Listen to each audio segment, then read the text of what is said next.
자, 부동산 경매 특수물건 삼형제 마지막 시간 이제 지분 매각 보겠습니다. 지분 매각. 자, 지분 매각 말 그대로 지분을 매각하는 사건입니다. 지분. 그러면 지분의 개념은 알아야겠죠. 그죠? 그래서 뭐 어떤 물건에 대해서 나도 얼마만큼의 지분이 있어. 그 지분이에요. 결국에는. 우리 민법은요. 물건은 공유할 수 있다. 이렇게 규정하고 있습니다. 이 공유도 뭐 여러 가지 종류가 있긴 합니다만, 뭐 총유냐, 합유냐 이런 것도 있긴 합니다만, 어쨌든 공동으로 소유할 수 있다, 공유할 수 있다 이렇게 규정을 하고 있어요. 예를 한번 들어볼게요. 뭐 주택이 있습니다. 그리고 A와 B가 공동으로 이 부동산을 소유하고 있어요. 이때 부동산을 또 동산도 공유할 수 있습니다만 이 공동 소유에 있어서 공유자들 간의 어떤 관계, 인간관계는 법률로 규정하고 있느냐. 예를 들어서 가족만 가능하냐. 이거는 아닙니다. 뭐 전혀 알지 못하는 사람들끼리도 부동산을, 물건을 공동으로 소유하고 있는 경우 꽤 많이 있고요. 또 두 사람만 할 수 있는 게 아니라 뭐 10명도 20명도 약정에 의해서 얼마든지 물건을 공동으로 소유할 수 있습니다. 그래서 요즘 공동투자 이런 얘기도 많이 들어보셨죠. 큰 물건이 좀 일반인들이 접근하기가 쉽지가 않고요. 자본이 많이 투여가 되니까. 그래서 경쟁이 그만큼 낮아지고요. 그러다 보니까 수익을 더 많이 낼 수 있는데 그만큼 자본이 없으니까 자본이 많지 않은 사람들끼리 공동으로 투자해가지고 그 부동산을 취득하는 경매든 일반 매매든 또 분양이든 그렇게 공동으로 취득하는 경우가 꽤 많이 있고요. 그런 경우에 이제 공동 소유가 됩니다. 자, 이럴 때 이 부동산이 경매가 되는데요. 이 부동산이 경매가 되는데 부동산 전부를 매각하는 사건이다라고 한다면 공유자가 2명, 3명, 10명 아무리 많다고 하더라도 그거는 지분 매각 사건이 아닙니다. 이런 질문을 좀 많이들 하세요. 부동산 이거 3명이 공동 소유하고 있는데 이거 지분 매각 사건 아닙니까? 이렇게 질문하시는 분들 많이 계신데요. 아닙니다. 소유자가 몇 명이든 그거하고는 무관해요. 전혀 상관이 없고요. 다만 매각 대상 부동산 전부를 파는 거냐, 그 중에 일부 지분을 파는 거냐, 요 개념입니다. 자, 그림을 그렸으니까 요 그림에 계속 이어서 가볼게요. 자, 2분의 1을 소유하고 있어요. 공동 소유. 자, 이런 상태에서 말씀드린 것처럼 부동산 전부를 매각한다라고 한다면 소유자가 2명이라고 하더라도 지분 매각 사건이 아니고요. 요때 A 지분 또는 B 지분만 매각하는 경우, 이런 경우를 우리가 지분 매각 사건이라고 얘기를 해요. 그래서 요 A의 지분만 지금 경매로 나왔습니다. 요거거든요. 그래서 여기에 입찰을 해서 낙찰을 받게 되면 요 2분의 1 지분만 소유하게 되고요. 보통 B하고는 나하고는 알지 못하겠죠. 특별한 사정이 있지 않는 한 모르는 사람이겠죠. 그래서 낙찰자인 나와 나머지 B 전혀 모르는 상태에서 부동산, 이게 뭐 아파트가 됐든 단독주택이 됐든 부동산을 공동으로 소유하는 그런 결과가 발생을 합니다. 자, 이게 지분 매각 사건인데요. 이 지분 매각 사건에 입찰을 해서 수익을 내는 그런 투자 기법이 뭐 많이 좀 이미 대중화되기는 했습니다만 여전히 좀 수익을 내고 있기는 해요. 그렇다고 한다면 이 공유의 효력부터 좀 알아봐야 되겠죠. 자, 이 지분 매각 사건에 내가 입찰을 한다라고 한다면 나는 이제 공유자가 되는 겁니다. 전부 소유하는 전유자가 아니라 공유자니까 공유자는 어떤 행위를 할 수 있고 이 부동산에 대해서 어떤 권리를 갖고 있고 이걸 좀 알아야 자신 있게 지분 매각 사건에 입찰표를 던질 수가 있겠죠. 그죠? 자, 공유자는요. 이렇게 부동산을 공동 소유하고 있는 공유자는 할 수 있는 행위를 크게 우리 민법은 3가지로 구분해서 하고 있습니다. 일단 처분행위. 근데 여기서 말씀드리는 이 행위는 부동산 전부에 대한 행위다라는 전제하에 지금 설명을 드리는 거예요. 공유자는 자기 지분만을 처분할 수는 있습니다. 다른 공유자의 동의 없이 내 지분을 처분할 수 있습니다. 처분은 뭐가 들어가요? 팔아버리는 거 당연히 처분에 들어가고요. 또 담보로 제공하고 저당권을 설정하는 행위, 이것도 처분으로 봅니다. 그러니까 여러 가지 처분 행위가 있는데 부동산의 현상을 바꾸는 그런 행위를 처분 행위라고 얘기하는데 자기 지분에 대해서만 처분 행위를 할 때는 동의가 필요가 없습니다. 내 지분만 얼마든지 팔 수 있고 은행에서 받아줄지는 모르겠습니다만 내 지분만을 저당권의 목적물, 다시 말해서 담보물로 제공하고 돈을 빌릴 수도 있어요. 근데 보통 일반적으로는 법률적인 문제는 아닙니다만 일반 1금융에서는 지분만을 담보로 잡고 돈을 빌려주는 경우는 특별한 사정이 없는 한 쉽지 않고요. 보통 2금융, 3금융으로 가야 그게 가능합니다. 어쨌든 다시 말씀드리지만 자기 지분만을 어떻게 하는 거는 동의 없어도 됩니다. 지금부터 공부하게 되는 요 행위들은 부동산 전부에 대한 행위로서 그 제한을 좀 알아보는 거예요. 공유물에 대한 처분 행위는 전원 동의가 있어야 됩니다. 이때는 지분의 크기하고는 상관이 없어요. 예를 들어서 내가 99%를 갖고 있고 상대방이 1%를 갖고 있다. 그렇다고 하더라도 이 부동산 전부를 매각하려면 내 맘대로 할 수 있는 게 아닙니다. 물론 99% 지분만은 매각할 수 있지만 팔 수는 있지만 요 나머지 B가 1%를 매각하는 거에 동의해 주지 않는다라고 한다면 전부를 매각할 수 없습니다. 이게 처분 행위고요. 그 다음에 관리 행위라는 게 있습니다. 관리 행위. 요 관리 행위는 과반수로 결정합니다. 과반수. 요 과반수 용어 자체가 반수를 넘는 게 과반수죠. 2분의 1은 과반수가 아닙니다. 2분의 1은 반수예요. 50%는 반수. 그래서 우리가 이건 경매하고는 관계없는 얘기일 수는 있습니다만 일반적으로는 그런 얘기 표현들 많이 하시죠. 과반수 이상, 과반수 이상. 틀린 말입니다. 반수 이상 하던가. 그러니까 반수를 포함하고 그거를 초과하는 거 반수 이상. 아니면 과반수 이렇게 얘기를 하는데 과반수 이상. 이건 틀린 말입니다. 어쨌든 관리 행위는 과반수, 지분 과반수입니다. 인원 과반수가 아니고요. 예를 들어서 3명이 소유를 하고 있는데 20%, 20%, 60%를 갖고 있다. 이 둘이서 결정 못합니다. 더해봐야 40%밖에 안 되니까. 근데 단독으로는 가능하죠. 60%니까. 사람이 아니라 지분의 과반수로 결정합니다. 그러니까 지금 요 사례에서는 2분의 1, 2분의 1 공유를 하고 있다라고 한다면 요 사람도 과반수 지분권자가 아니죠. 반수 지분권자고요. 요 사람도 과반수가 아니라 반수입니다. 그러니까 단독으로 관리 행위가 가능하겠어요? 불가능합니다. 상대방의 동의가 있어야 돼요. 그죠? 그래서 관리 행위는 과반수로 결정을 하고 있는데 요 관리 행위가 중요한 게 요게 어떤 점유에 대한 사용에 대한 점유 또는 사용에 관계된 거 요거를 우리가 관리 행위라고 봅니다. 또 그 보존 행위가 있는데요. 이 보존 행위는 각자가 할 수 있습니다. 공유자 각자가 할 수 있습니다. 지분하고 상관없이.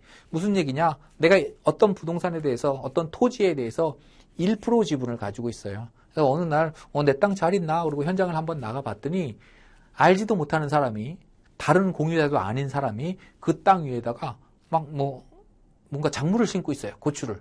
그래서 당신 뭔데 남의 땅에다가 작물을 심습니까? 물어봤더니 우물쭈물해요. 아무런 권리도 없이 허락도 없이 그냥 심는 거죠. 그러면 심지 마세요. 나가세요. 이게 가능하다라는 겁니다. 우리 이렇게 해서 생각하니까 매우 상식적이죠. 그죠? 이거는 내가 지분이 과반이 안 되는데 1%밖에 안 되는데 그럼 나머지 과반 이상의 어떤 공유자들의 동의를 받아와야겠네. 그래야 요거를 좀 말릴 수가 있겠네. 이렇게 되면 보존을 하는데 굉장히 시간도 많이 걸리고 장애가 될 겁니다. 그래서 보존 행위는 각자가 할 수 있어요. 요게 공유자들이 갖는 권리입니다. 자, 그러면 우리 낙찰 받고 나서 우리 경매 처음 하시는 분들이 제일 무서워하는 게 뭐죠? 명도죠, 명도. 그죠? 그래서 내가 만약에 요 공유자, 요 그림에서 A의 2분의 1을 매각하는 사건에서 입찰해서 낙찰을 받았다라고 한다면 이 집에 대해서 명도가 가능하겠느냐? 요걸 한번 우리 생각을 해보시자고요. 일단 법적으로는 명도가 가능합니다. 왜 가능하냐면요. 보존행위는 각자가 할 수 있다고 그랬잖아요. 그죠? 그래서 점유의 권한을 갖고 있지 않은 자가 그 부동산을 점유하고 있다라고 한다면 나가라고 할 수 있기 때문에 그거는 보존행위에 해당이 되고요. 그래서 A는 낙찰자 C라고 할까요? A 지분이었으니까 이 C는 B를 상대로 나가라고 할 수 있습니다. 근데 B 입장에서 보면 B 공유자 아닙니까? 그죠? 근데 B도 과반을 갖고 있지 않기 때문에 반수만 갖고 있기 때문에 관리의 권한이 없고요. 근데 본인이 다 관리하고 있죠. 그죠? 그러니까 보존행위로서 얼마든지 내칠 수는 있습니다만 실무적으로는 이렇게 해서 명도가 됐다. 그래서 C로 넘어갔다라고 한다면 이제 입장이 바뀌었죠. B 입장에서 C를 상대로 다시 명도할 수 있죠. 입장이 똑같이 바뀐 거잖아요. 2분의 1씩이니까. 그러니까 집행 불능 처리가 나는 경우가 많습니다. 실무에서는. 그래서 낙찰 받을 때 아예 2분의 1 이상이라고 한다면 저거 낙찰 받아서 내가 명도할 수 있겠구나 라고 판단을 하시면 되고요. 과반이 되지 않는다. 반 아니면 반 미만이다 라고 한다면 그 이하라고 한다면 그 명도는 사실상 어렵겠다라고 판단을 하시면 됩니다. 다만 그 과실에 대한 반환 청구권은 있습니다. 무슨 얘기냐? 명도는 안 돼요. 그냥 이렇게 가져볼까요? 6대4로 한번 가정해볼까요? 근데 내가 40% 지분을 취득했습니다. 경매로 낙찰받았어요. 그러니까 당연히 나가라 써지 못하죠. 상대방은 과반의 지분을 갖고 있는 사람이에요. 당연히 관리행위는 단독으로 처리가 가능합니다. 그러니까 점유, 사용에 관한 게 관리행위라고 했으니까 단독으로 결정을 해서 자기가 들어 살아요. 들어앉아서. 아니면 자기가 세를 줘요. 제3자한테. 그게 가능합니다. 그렇지만 그 임대료 상당액 중에서 40%는 내놔. 네 마음대로 관리 행위를 하는 거는 괜찮지만 그 과실은 거기서 수취한 과실은 내 지분만큼 나한테 돌려줘라는 청구가 가능합니다. 자, 요게 지분 매각 사건에서 낙찰을 받았을 때 이 부동산에 대한 명도 사용에 관한 일반적인 법리입니다. 처분, 부동산 전체를 처분하기 위해선 전원의 동의가 필요하고요. 주로 점유나 사용 이런 거에 관한 관리 행위는 과반수로, 지분의 과반수로 결정하고 보존 행위는 각자가 할 수 있다. 이런 정도는 좀 지분 매각 사건에 앞서서 좀 알아두셔야 됩니다.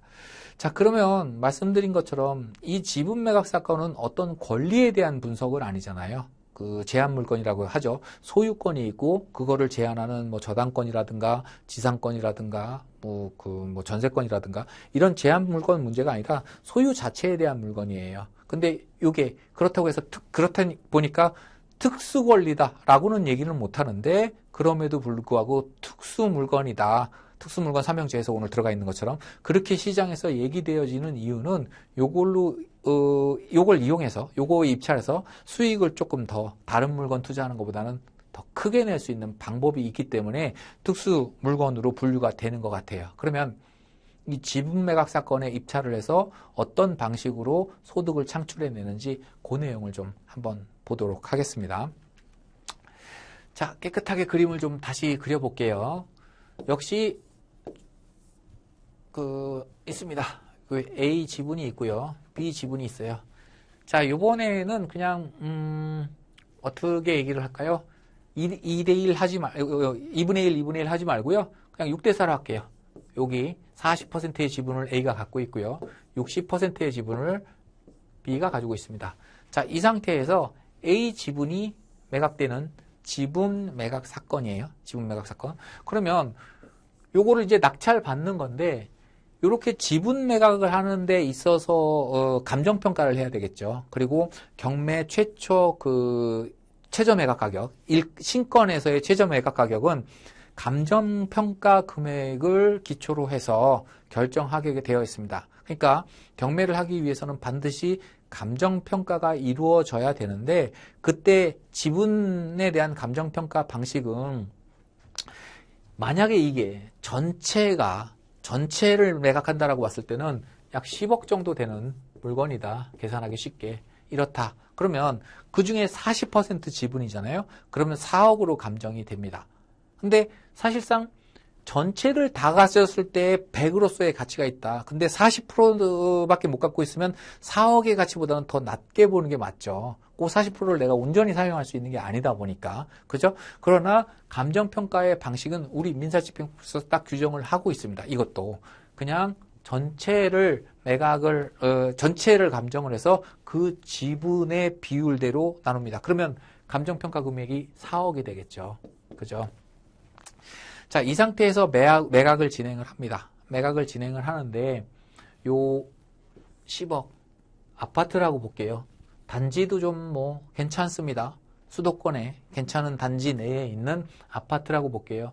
그게 시세가 10억이라고 한다면 실제로 경매되는 거는 9억 이하로 안 떨어질 겁니다. 요즘 경매가 워낙 단지 좋은 선호도가 높은 그런 아파트는 좀 경쟁이 치열하다 보니까 낙찰가가 그렇게 시세에 비해서 많이 떨어지지는 않아요. 근데 뭐 많이 잡아서 9억이라고 볼게요. 9억. 10억짜리니까 요거 만약에 전체를 다 매각한다면 9억에 낙찰될 만한 물건이다. 이렇게 가정을 해볼게요. 자, 그 상태에서 진행을 합니다. 지분 4억. 그러면 전체를 다 팔면 90%에 낙찰될 물건이 지분만 팔 때도 90%에 낙찰이 될까요? 다시 말해서 4, 9, 36이니까 3.6억, 3억 6천에 낙찰이 될까요? 그렇지가 않더라는 겁니다. 이게. 저거 사봐야 뭐야? 40%라서 내가 들어가 살 수도 없는 건데, 그리고 처분할 때 동의 없으면 안 되는데, 더군다나 지분도 낮아서 관리 행위도 내 마음대로 못 하는데, 이래서 많이들 안 사겠죠. 그래서 많이 떨어집니다. 그래서 결국에는 감정가 4억 지분인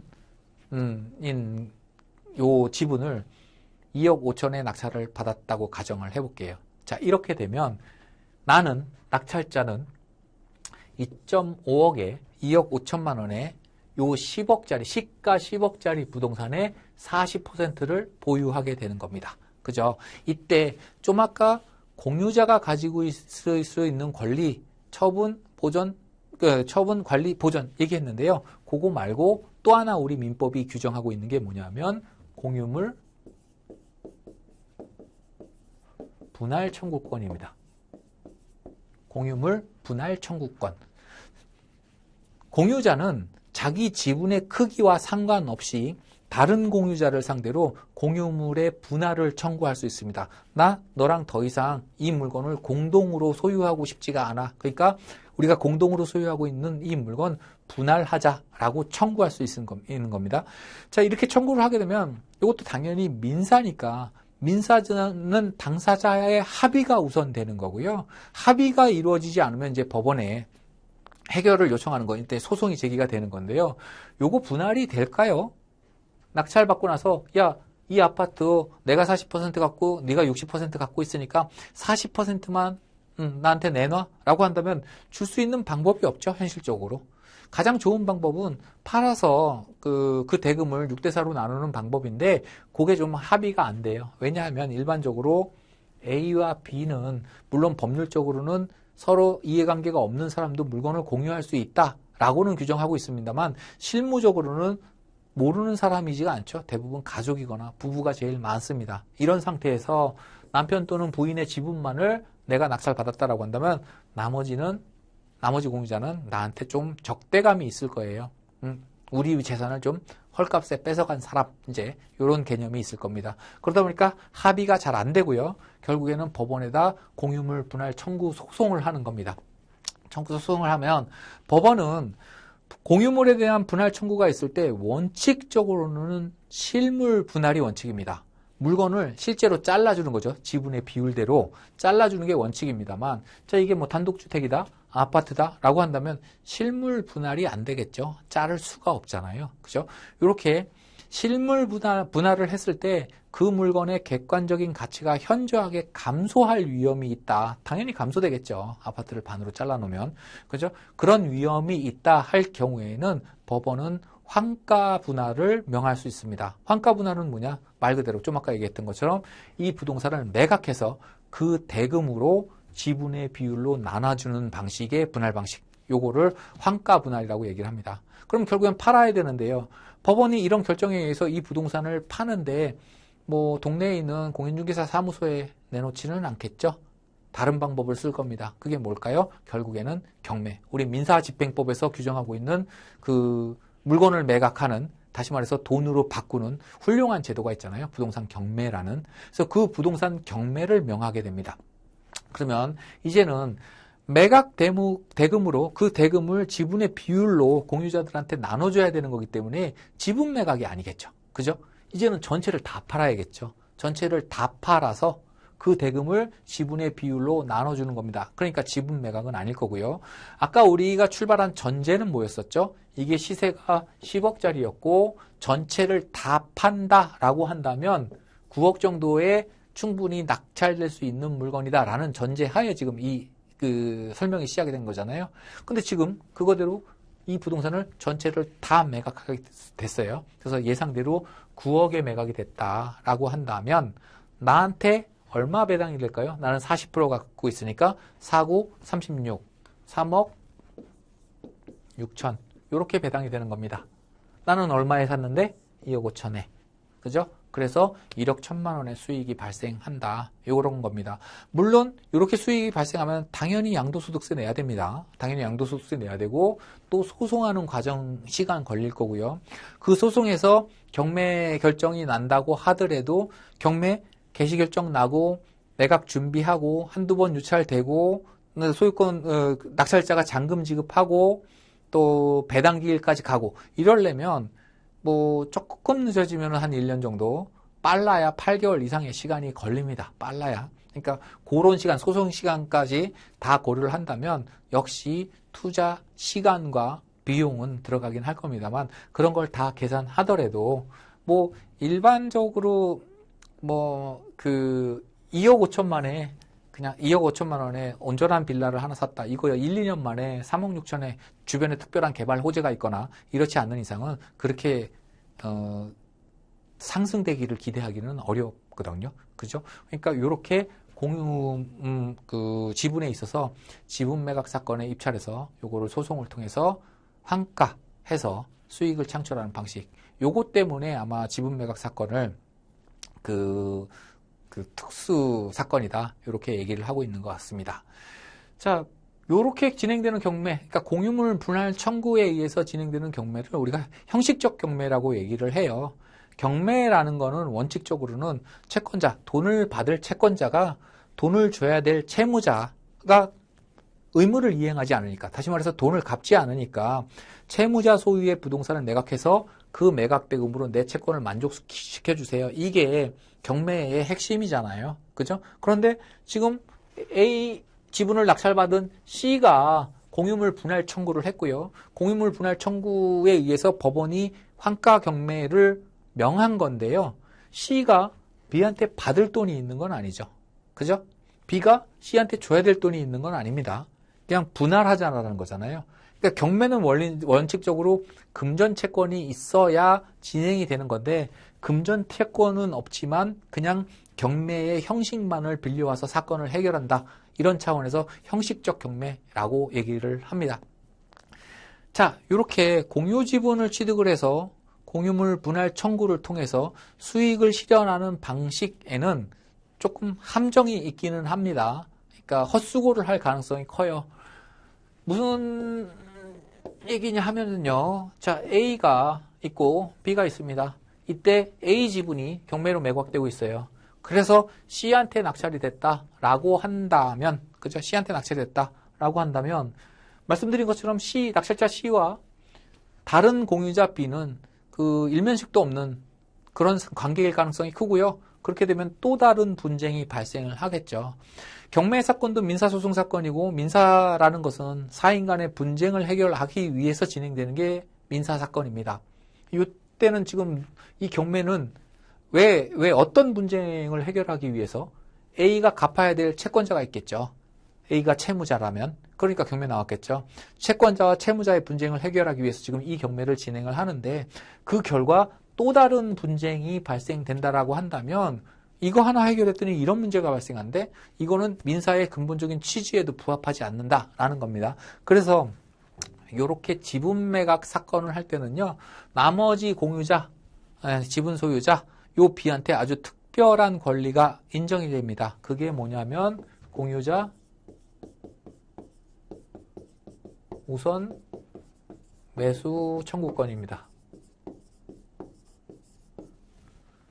자, 요 A 지분을 지금 매각하고 있는데 이 부동산을 누가 매수하면 가장 분쟁이 없을까요? 당연히 B죠. B가 요 부동산을 낙찰을 받는다. 그래서 요 A 지분이 제3자한테 넘어가는 게 아니라 B한테 소유권이 넘어온다. 그러면 결국에는 이 부동산 전부에 대한 소유권을 B가 취득하는 셈이 되기 때문에 더 이상 분쟁이 발생할 일이 없겠죠. 그래서 요 B한테 요 지분을 우선적으로 매수할 수 있는 권리를 줍니다. 그런데 이 권리를 주는 것까지는 좋은데 그러면 얼마에 살 거냐는 거죠. 이거마저도 B가 일방적으로 결정할 수 있다라고 한다면 헐값을 부를 거고요. 그렇다고 한다면 그 헐값에 매각이 돼서 채권자한테 반환해줘야 될, 배당해줘야 될 재원이 줄어들 수밖에 없죠. 그러면 채권자가 손해를 볼 수밖에 없습니다. 그래서 법원은 B한테 공유자 우선 매수 청구권을 인정해 줬으니까 B는 우선 매수 청구권을 행사할 수 있는데 우선 매수 청구가 들어오게 되더라도 경매 절차는 계속해서 속행을 합니다. 그냥 다 진행을 해요. 그래서 누군가가 낙찰을 받게 되면은요, 낙찰 금액이 나오겠죠. 입찰 금액. 여러 장의 입찰표가 제출됐다 그러면 가장 높은 금액을 쓴 사람이 최고가 매수 신고인 그때의 금액을 최고가 매수 신고가금이라고 금액 이렇게 얘기를 하잖아요. 그죠? 그 금액에 내가 살게요. 이게 가능합니다. 이게 금액마저 본인이 정하는 게 아니라요. 경매 절차 계속 속행하고요. 그 결과 낙찰이 있다라고 한다면 그 값에 내가 살게요. 이게 가능합니다. 그래서 이게 공유자 우선 매수 청구권이에요. 요거는 좀 뒤집어서 얘기를 하면 공유물을 취득을 해서 분할 청구 들어가게 되면 수익을 얻을 수 있다? 그럼 나도 한번 해봐야지. 그래서 공유물 지분 매각 사건에 입찰표를 던졌더니 느닷없이 공유자 우선 매수 청구합니다 라고 나머지 공유자가 튀어나온다라고 한다면 나는 낙찰을 못 받는다라는 얘기입니다. 그래서 실질적으로 이런 투자 방법으로 지분 매각 사건을 쫓아다니시는 분들이 갔다가 헛수고를 하고 돌아오시는 분들이 꽤 많이 계세요. 그러나 현행법상으로는 충분히 공유자 우선 매수 청구권을 인정하는 취지 수긍이 가고요. 그리고 또 현실적으로 이 권리가 인정되고 있기 때문에 지분 매각 사건에 투자를 해서 수익을 얻겠다라고 한다면 이런 정도는 감수를 해야 됩니다. 자, 이러면 그러면은 B가 공유자 우선 매수 청구를 행사 안 하지는 않을 것 같은데요. 무조건 다 행사할 것 같은데요. 이런 질문도 또 많이 하세요. 이런 주장도 많이 하세요. 그러나 어찌됐든 결론적으로 실무적으로 통계로 봤을 때는 공유자 우선 매수 청구권을 행사하시는 분보다 안 하시는 분들이 더 많더라고요. 이유는 저도 잘 모르겠습니다만 아마 만약에 부부관계다라고 한다면 정말로 돈이 없어서 지분이 매각되는 상황이다라고 한다면 그 부인 또는 그 남편, 배우자죠. 배우자한테는 돈이 있을까요? 뭐 일반적으로는 주머니 돈이 쌈짓돈 이런데 둘 중에 누구한테 돈이 있었다라고 한다면 요거 매각되게 이렇게 이 상황까지 안 왔겠죠. 그죠? 그래서 공유자 우선 매수 청구권이 인정된다라는 사실을 알면서도 그 취득할 만한 자금이 없어서 취득을 못 하시는 요 케이스도 있고요. 또 하나는 뭐냐면 공유자 우선 매수 청구권이란 제도 자체를 잘 몰라서 청구를 안 하는 경우도 꽤 있습니다. 그래서 요런 방식으로 그 입찰해 가지고 그 수익을 내는 방식 이런 것도 있습니다. 자, 오늘 그 부동산 경매 특수물건 삼형제 이렇게 봤고요. 유치권, 법정지상권, 지분 매각 사건 봤습니다. 그 경매를 통해서 수익을 내는 거는 옛날 얘기다 이런 얘기들 많이 합니다. 근데 분명히 그렇지 않고요. 꼭 특수물건이 아니더라도 여전히 수익 낼 수 있는 그 룸은 충분히 남아 있고요. 그 중에서도 오늘 말씀드린 요 세 가지를 잘 분석하고 활용할 수 있다라고 한다면 그 수익은 얼마든지 더 극대화될 수 있을 겁니다. 감사합니다.